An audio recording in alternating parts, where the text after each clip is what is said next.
नमस्ते दोस्तों, सच्ची कहानियाँ चैनल में आपका स्वागत है। आज मैं आपको किसी के जीवन की सच्ची कहानी सुनाने जा रही हूँ। कृपया इस चैनल सच्ची कहानियाँ को सब्सक्राइब करें। कहानी इज्जत। बात उन दिनों की है जब मेरे बीटेक के फाइनल सेमेस्टर का इम्तिहान होने वाला था और मैं इसी की तैयारी में मसरूफ था। अपनी सुविधा और आज़ादी के लिए हॉस्टल में रहने के बजाय मैंने शहर में एक कमरा किराए पर लेकर रहने का फैसला किया था। शहर में अकेला रहना बोरिंग हो सकता है, यही सोचकर मैंने अपने साथी रंजीत को अपना रूममेट बना लिया था। फाइनल सेमेस्टर का इम्तिहान सिर पर था, इसलिए मैं इसी में बिजी रहता था, पर रंजीत को इसकी कोई परवाह नहीं थी। वह पिछले हफ्ते अपने घर से आया था और अब उसे फिर वहां जाने की धुन सवार हो गई थी। जब रंजीत अपने घर जाने के लिए निकल गया तो मैं भी अपनी पढ़ाई में मस्त हो गया। अभी आधा घंटा भी नहीं बीता होगा कि रंजीत लौटकर मुझसे बोला, भाई यह बता कि अगर किसी को मदद की जरूरत हो तो उसकी मदद करनी चाहिए या नहीं। रंजीत और मदद। मुझे हैरत हो रही थी, क्योंकि किसी की मदद करना उसके स्वभाव के बिल्कुल उलट था, पर पहली बार उसके मुंह से मदद शब्द सुनकर अच्छा लगा। मैंने कहा, बिल्कुल। इंसान ही इंसान के काम आता है। जरूरतमंद की मदद करने से बेहतर और क्या हो सकता है। पर आज तुम ऐसा क्यों पूछ रहे हो? तुम्हारे घर जाने का क्या हुआ? यार, बात यह है कि मैं घर जाने के लिए टिकट खरीदकर जब प्लेटफॉर्म पर पहुंचा तो देखा कि एक औरत अपने 2 बच्चों के साथ बैठी रो रही थी। मुझसे रहा न गया और पूछ बैठा, आप क्यों रो रही हैं? उस औरत ने जवाब दिया, मुझे जहानाबाद जाना है। इस समय वहां जाने वाली कोई गाड़ी नहीं है। अगली गाड़ी के लिए मुझे कल सुबह तक यहाँ इंतजार करना होगा। मैंने पूछा, तो इसमें रोने वाली क्या बात थी? रंजीत ने उस औरत की बात को और आगे बढ़ाया। वह बोली थी, रात के 8 बज चुके हैं। मैं जानती हूँ कि 9 बजे के बाद यह स्टेशन सुनसान हो जाता है। मेरे साथ 2 बच्चे भी हैं। कोई अनहोनी न हो जाए, यही सोचकर मुझे रोना आ रहा है। मैं इस स्टेशन पर रात कैसे गुजारूंगी? मैं सोच में पड़ गया कि मुझे उस औरत की मदद करनी चाहिए या नहीं। यही सोचकर तुमसे पूछने आ गया। रंजीत मेरी ओर देखते हुए बोला। देखो भाई रंजीत, हम लोग यहाँ बैचलर हैं। किसी की मदद करना तो ठीक है, पर किसी अनजान औरत को अपने कमरे पर लाना मुझे अच्छा नहीं लग रहा है। मकान मालकिन पता नहीं हम लोगों के बारे में क्या सोचेगी। मुझे उस समय पता नहीं क्यों उस अनजान औरत को कमरे पर लाने का ख्याल अच्छा नहीं लग रहा था, इसलिए अपने मन की बात तो उसे बता दी। मकान मालकिन पूछेगी तो बता देंगे कि रामध्यान की भाभी है, यहाँ डॉक्टर के पास आई है। वैसे भी हम लोगों के गांव से अक्सर कोई न कोई मिलने तो आता ही रहता है। रंजीत ने एक उपाय सुझाया।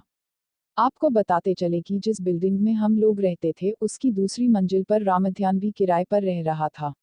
वह वैसे तो हमारे ही कॉलेज का एक शरीफ छात्र था, पर हम लोगों से जूनियर था, इसलिए न केवल हमारी बातें मानता था बल्कि हमें इज्जत भी देता था।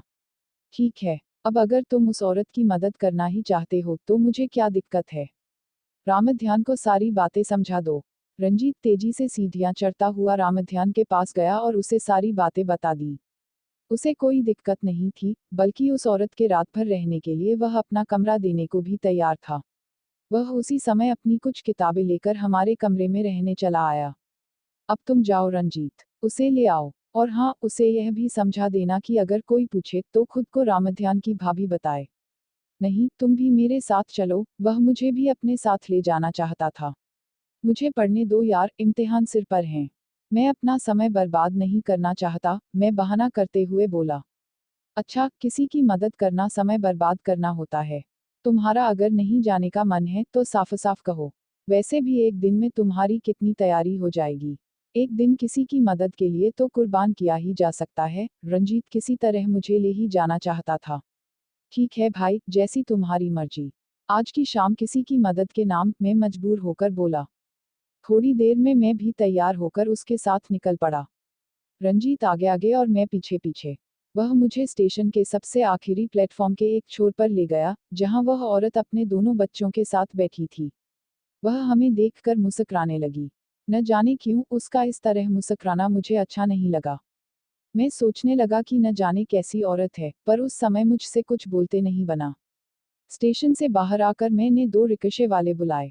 मुझे टोकते हुए वह औरत बोली, 2 रिक्शों की क्या जरूरत है? एक ही में एडजस्ट कर चलेंगे ना? बेकार में ज्यादा पैसे खर्च कर रहे हैं। पर हम एक ही रिक्शे में कैसे चलेंगे? मैंने सवाल किया। वह बोली, देखिए ऐसे चलेंगे। कहकर वह रिक्शे की सीट पर ठीक बीच में बैठ गई और दोनों बच्चों को अपनी गोद में बिठा लिया। आप दोनों मेरे दोनों ओर बैठ जाए, वह हम दोनों को देखकर मुस्कुराते हुए बोली। कृपया इस चैनल सच्ची कहानियाँ को सब्सक्राइब करें और वीडियो को लाइक और शेयर करें। कमेंट करके बताएं वीडियो कैसी लगी। हम नियमित रूप से सच्चियाँ कहानियाँ अपलोड करते हैं। मुझे इस तरह बैठना अच्छा नहीं लग रहा था, पर उस दौर में पैसों की बड़ी किल्लत थी। अगर उस समय इस तरह से कुछ पैसे बच रहे थे तो क्या बुरा था। आखिरकार हम दोनों उसके दोनों ओर बैठ गए। हमारे बैठते ही अपने एक एक बच्चे को उसने हम दोनों को थमा दिया। मैं अब भीतर ही भीतर कुड़ने लगा था। हमारी अजीब हालत थी। हम उसकी मदद कर रहे थे या वह हमसे जबरदस्ती मदद ले रही थी। रिक्शे की रफ्तार तेज होती जा रही थी और मेरे सोचने की रफ्तार भी तेज होने लगी थी। मैं कहाँ हूँ, किस हालत में हूँ, यह भूलकर मैं अपनी सोच में ही डूबने लगा था। न जाने क्यों मुझे बार बार यह ख्याल आ रहा था कि कहीं हम कुछ गलत तो नहीं कर रहे हैं। कमरे पर पहुंचते पहुंचते रात के 8 बज चुके थे। रंजीत ने उसे सारी बात समझाकर रामध्यान के कमरे में ठहरा दिया। मैंने रंजीत से कहा, भाई, जब यह हमारे यहाँ आ गई है तो इसके खाने पीने का इंतजाम भी तो हमें ही करना पड़ेगा। जाओ, होटल से कुछ ले आओ। रंजीत खुशी खुशी होटल की ओर चल पड़ा। मुझे बड़ा अजीब लग रहा था कि रंजीत को आज क्या हो गया है, पर मैं चुप था। वह जितनी तेजी से गया था उतनी ही तेजी से और बहुत जल्दी खाने पीने का सामान लेकर लौटा था। जाओ, उसे खाना दे आओ। हम दोनों रामध्यान के साथ यहीं खा लेंगे, मैंने रंजीत से कहा। रंजीत खाना देने ऊपर के कमरे में गया और तकरीबन आधा घंटे बाद लौटा। मुझे भूख लगी थी, लेकिन मैं उसका इंतजार कर रहा था। सोच रहा था कि उसके आने के बाद साथ बैठकर खाएंगे। मैंने पूछा, तुमने इतनी देर क्यों लगा दी? भाई, उसके कहने पर मैंने भी उसी के साथ खाना खा लिया, रंजीत धीरे से बोला। कोई बात नहीं, आओ रामध्यान, हम दोनों खाना खा लें। हम तो इसी का इंतजार कर रहे थे और यह तुम्हारी भाभी के साथ खाना खा आया, मैंने मजाक करते हुए कहा। रामध्यान को भी हंसी आ गई। वह हंसते हुए खाने की थाली सजाने लगा।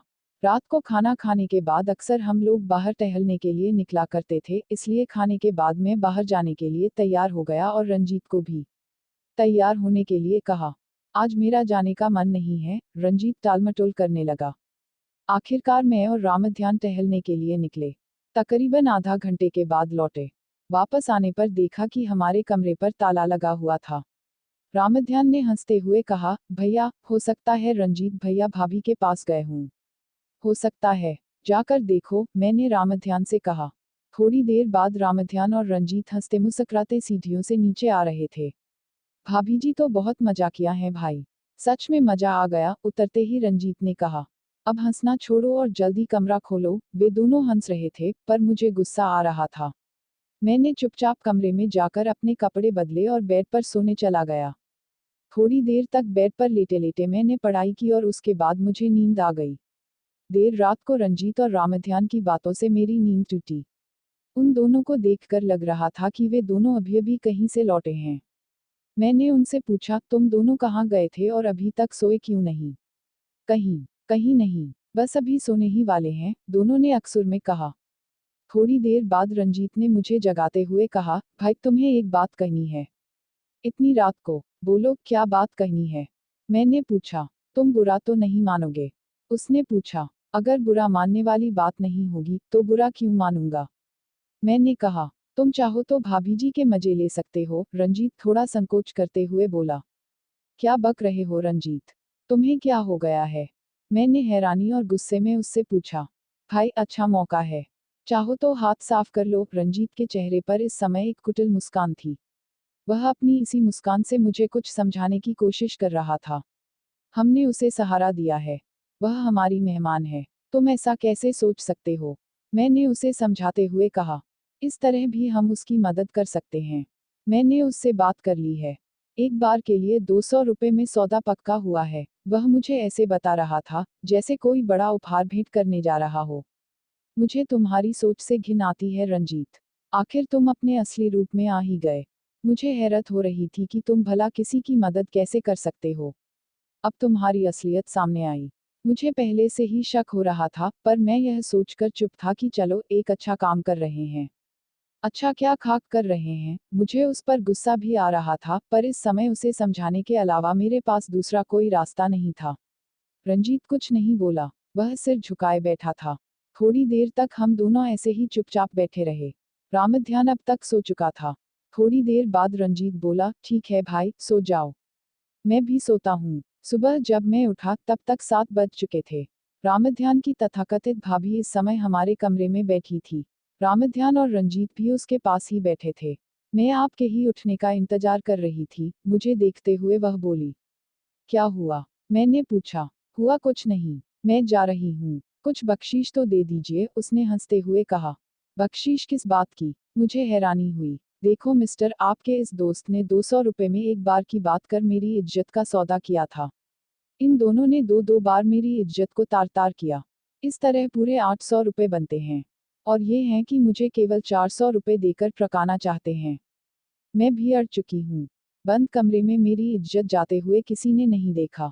अब अगर मैं यहाँ चिल्लाकर बताने लगी कि तुम लोग मुझे यहाँ क्यों लाए थे, तो तुम लोगों की इज्जत गई समझो। वह बड़े ही तीखे अंदाज में बोले जा रही थी।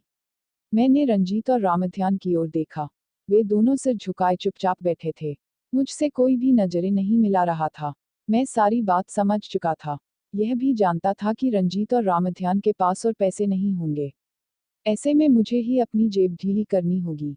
मैंने अपना पर्स निकाला और उसे 400 रुपए देते हुए बोला, लीजिए अपने पैसे। पैसे मिलते ही वह खुश हो गई और अपने रास्ते चल पड़ी। मैं सोच रहा था कि इज्जत आखिर है क्या। कल उसकी इज्जत बचाने के लिए हमने उसे सहारा दिया था और आज अपनी इज्जत बचाने के लिए हमें उसे पैसे देने पड़े। इस तरह कहने को तो दुनिया की नज़रों में हम सभी की इज्जत जाते जाते बची है। वह औरत बाइज्जत अपने रास्ते गई और हम अपने घर में। आज भी जब मैं उस घटना को याद करता हूँ तो सोचने को मजबूर हो जाता हूँ कि क्या वाकई उस औरत के साथ साथ हम सभी ने अपनी अपनी इज्जत बचा ली थी। इज्जत हमारे हैवानियत से भरे कामों के ऊपर पड़ा पर्दा है। इसी पर्दे को तार तार होने से बचाने के लिए हमने उस औरत को पैसे दिए। कृपया इस चैनल सच्ची कहानियाँ को सब्सक्राइब करें और वीडियो को लाइक और शेयर करें। कमेंट करके बताएं वीडियो कैसी लगी। हम नियमित रूप से सच्चियाँ कहानियाँ अपलोड करते हैं। यह पर्दा दुनिया से तो हमारी हिफाजत करता नजर आ रहा है, पर हम सभी ने एक दूसरे को बिना इस पर्दे के देख लिया है। दुनिया भर के लिए हम भले ही इज्जतदार हों, पर अपनी सच्चाई का हमें पता है।